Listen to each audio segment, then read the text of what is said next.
Assalamualaikum warahmatullahi wabarakatuh.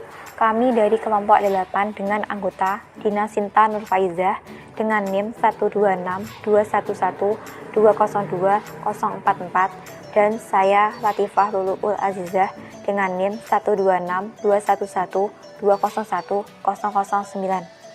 Pada kesempatan kali ini, kami akan mempresentasikan konsepsi demokrasi dan demokrasi di Indonesia. Dari topik tersebut, kami akan membahas tentang 1. Konsep demokrasi, 2. Model-model demokrasi, 3. Demokrasi Indonesia, 4. Perkembangan demokrasi Indonesia, 5. Pemilu di Indonesia, 6. Pemilihan kepala daerah di Indonesia. 1. Konsep demokrasi. Secara etimologis, kata demokrasi berasal dari bahasa Yunani yaitu demos dan kratos atau kratein. Demos artinya rakyat atau halayak dan kratos artinya pemerintahan. Menurut Abraham Lincoln, demokrasi adalah pemerintahan dari rakyat, oleh rakyat dan untuk rakyat. Demokrasi adalah bentuk atau sistem pemerintahan yang seluruh rakyatnya turut serta memerintah dengan perantaraan wakilnya yang terpilih. Menurut beberapa ahli, secara istilah demokrasi adalah sebagai berikut. 1.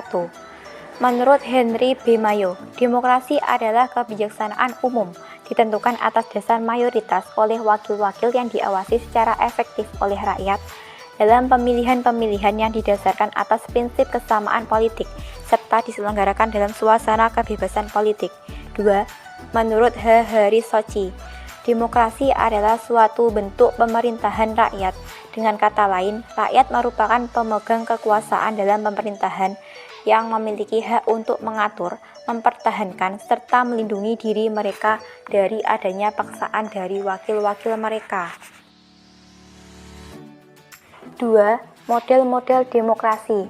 Menurut Karl, model-model demokrasi dibagi menjadi 5. 1. Demokrasi liberal, yaitu pemerintahan dibatasi oleh undang-undang dan pemilihan umum bebas yang diselenggarakan dalam waktu yang ajak. 2. Demokrasi terpimpin.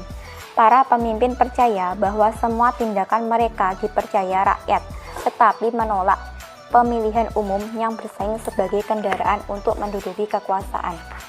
3. Demokrasi sosial adalah demokrasi yang meletakkan pada kepedulian keadilan sosial dan egalitarianisme bagi persyaratan untuk memperoleh kepercayaan politik. 4. Demokrasi partisipasi yang menekankan hubungan timbal balik antara penguasa dan yang dikuasai. 5.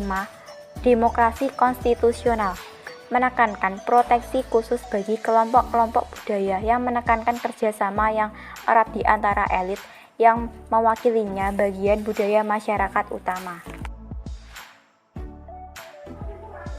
3. Demokrasi Indonesia. Sistem politik demokrasi dalam ketatanegaraan Indonesia. Sistem demokrasi di Indonesia merupakan sistem demokrasi Pancasila, yaitu demokrasi bermusyawarah untuk menghasilkan kesepakatan.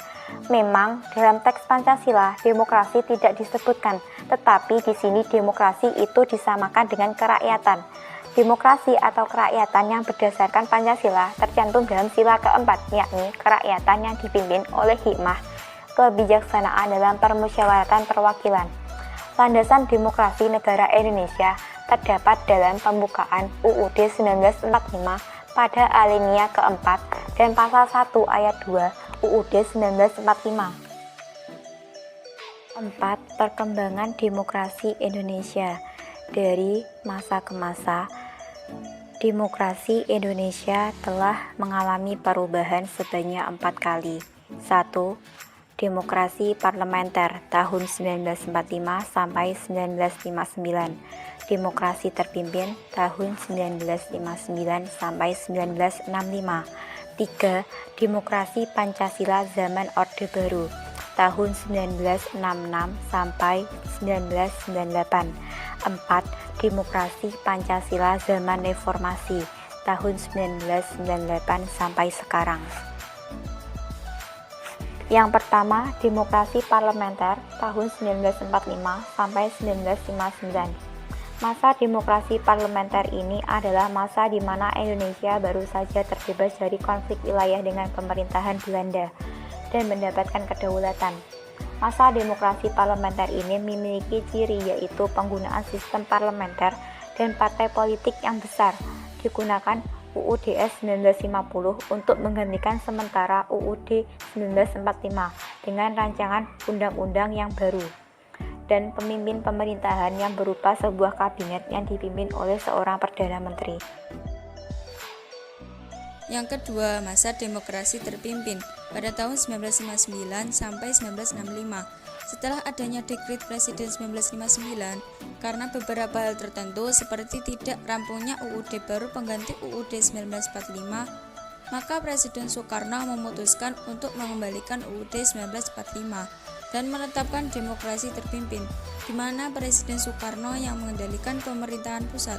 Pada tahun 1966, Presiden Soekarno mengangkat Presiden Soeharto menjadi penggantinya dalam Super Semar atau Surat Perintah 11 Maret.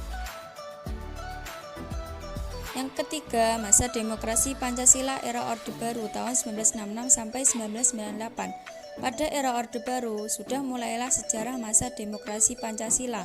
Namun, terdapat sedikit penyimpangan akibat salah mengerti terhadap hakikat sila keempat, sehingga menganggap bahwa Pancasila hanya mengutamakan aktivitas di lembaga eksekutif saja.